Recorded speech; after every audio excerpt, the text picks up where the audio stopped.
বন্ধুরা, রূপকথা চ্যানেলে তোমাদের সকলকে স্বাগত জানাই। বন্ধুরা, আজকের পর্বে এমন এক অভিনেত্রী সম্পর্কে বলবো যিনি কোনো নায়িকা না, কোনো খলনায়িকাও নয়। তিনি সবসময় পার্শ্ব চরিত্রে অভিনয় করেছেন এবং পার্শ্ব চরিত্রে অভিনয় করেই চলচ্চিত্র জগতে নিজের নাম স্থায়ী করেছেন। তিনি হলেন রত্না ঘোষাল। বন্ধুরা, আজকের পর্বে এই রত্না ঘোষাল সম্পর্কে কিছু অজানা তথ্য তোমাদের সামনে তুলে ধরব এবং আজকের পর্বটি কেমন লাগলো অবশ্যই তোমরা কমেন্টে জানাবে, আর ভালো লাগলে সবার কাছে শেয়ার করে দেবে আর একটা লাইক করে দেবে এবং এই রকম কোনো ভিডিও পাওয়ার জন্য পাশের বেল আইকনটি অবশ্যই প্রেস করে রাখবে। তাহলে চলো আজকের পর্বটি শুরু করি। রত্না ঘোষালের জন্ম 1956 সালে 23শে নভেম্বর ভারতের পশ্চিমবঙ্গে কলকাতায়। তার অভিনয়ের প্রতি আগ্রহ ছিল। অল্প বয়সেই তিনি স্কুলের নাটকে অংশগ্রহণ করতেন। উচ্চ বিদ্যালয়ে পড়াশোনা শেষ করার পর তিনি কলকাতা বিশ্ববিদ্যালয় থেকে ইংলিশ সাহিত্যে ডিগ্রি অর্জন করেন। তবে শীঘ্রই তিনি বুঝতে পেরেছিলেন যে তার আসল আগ্রহ অভিনয়ের মধ্যে। তিনি এটিকে নিজের কেরিয়ার হিসাবে গ্রহণ করার সিদ্ধান্ত নেন। রত্না ঘোষাল 1970 সালে শেষের দিকে বাংলা চলচ্চিত্র জগতে অভিনয়ের মাধ্যমে তার কেরিয়ার শুরু করেন। 1976 সালে অঞ্জন চৌধুরীর পরিচালিত রানু পেল লটারি চলচ্চিত্রের মাধ্যমে তিনি অভিষেক করেন।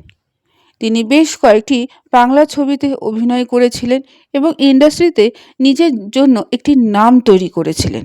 তার উল্লেখযোগ্য কিছু সিনেমার মধ্যে ছিল একটি জীবন, বনশী, অচেনা অতিথি, একদিন আচানক।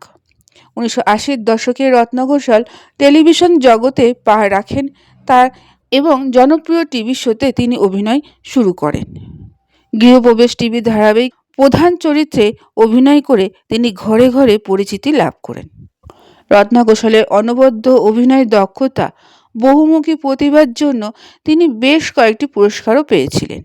অচেনা অতিথির ছবির জন্য তিনি সেরা পার্শ্ব অভিনেতা জাতীয় চলচ্চিত্র পুরস্কার, একদিন আচানক ছবি অভিনয়ের জন্য সেরা পার্শ্ব অভিনেত্রীর জন্য বিএফজে পুরস্কার জিতেছিলেন। তবে তার ব্যক্তিগত জীবন নিয়ে কোনো সময় তিনি বাইরে বা কোনো কারোর কাছে প্রকাশ করেনি। তার ব্যক্তিগত জীবন তার ব্যক্তিত্বই ছিল। তার ব্যক্তিগত জীবন তার পর্দার আড়ালেই ছিল। তিনি তার ব্যক্তিগত জীবনকে লাইমলাইট থেকে দূরেই রেখেছিলেন। তিনি পছন্দও করতেন এইসব জিনিস। তবে জানা গেছে তিনি বিবাহিত ছিলেন, তার একটি কন্যার সন্তানও ছিল। রত্না ঘোষাল ভারতীয় বিনোদন জগতে একজন অত্যন্ত প্রতিভাবান এবং সম্মানিত অভিনেত্রী। তার বহুমুখী প্রতিভা, অনবদ্য অভিনয়ের দক্ষতা তাকে নিবেদিত প্রাণ ভক্ত হিসাবে গড়ে তুলেছিলেন। একজন ব্যক্তিগত ব্যক্তিত্ব হওয়া সত্ত্বেও তিনি ইন্ডাস্ট্রিতে একটি শক্তিশালী উপস্থিতি তৈরি করেছিলেন। তার উচ্চাকাঙ্ক্ষী অভিনেতার জন্য একজন আদর্শ হয়ে উঠেছিলেন। বন্ধুরা, 1965 সালে বিজয় বোস পরিচালিত রাজা রামমোহন ছিল তার প্রথম ছবি। মুখ্য ভূমিকায় অভিনয়ের আগে তিনি 1967 সালে দেবীতীর্থ, কামরূপ কামাখ্যা এবং কেদার রাজা চলচ্চিত্রে পার্শ্ব চরিত্রে অভিনয় করেছিলেন।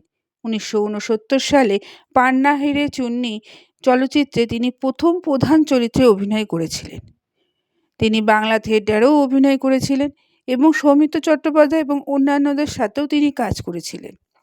তার অভিনীত চলচ্চিত্রগুলি হল রাজা রামমোহন, পান্না হিরে চুন্নি, অচেনা অতিথি, মৌচাক, স্বয়ংসিদ্ধা, ঘটকালি, দেনা পাওনা, ছোট বউ, সতী, হীরক জয়ন্তী, শরণার্থী, যেখানে আশ্রয়, মহাসতী সাবিত্রী, আজব প্রেম, ভালোবাসার গল্প, মেয়ে এবং মানুষ, রিফিউজি, রাগ অনুরাগ প্রভৃতি সিনেমায় তিনি অভিনয় করেছিলেন। এছাড়া তার অভিনীত ধারাবাহিকগুলির মধ্যে হল গোয়েন্দাগিন্নি, বয়েই গেল, কলের বউ, খড়কুটো, ধুলোকণা, রং বেরং, রাজা গজা, সংসার সুখের হয় রমণীর গুণে, চেকমেট, বধূবরণ, জয়কালী, কলকাতা বালি, কনক কাকন, ত্রিনয়নী, লক্ষ্মী কাকিমা সুপারস্টার, বাংলা মিডিয়াম প্রভৃতি ধারাবাহিকে তিনি অভিনয় করেছিলেন। কিন্তু দুঃখের বিষয় এটাই যে তিনি ধারাবাহিকে অভিনয় করলেও কিন্তু গল্প ঠিক মতন পছন্দ না হওয়ায় তিনি আস্তে আস্তে এই চলচ্চিত্র বা টেলিভিশন থেকে সরে যান। বন্ধুরা, আজকের পর্বটি এখানেই শেষ করলাম। এতক্ষণ আমার ভিডিওটি দেখার জন্য ও শোনার জন্য তোমাদের অসংখ্য ধন্যবাদ।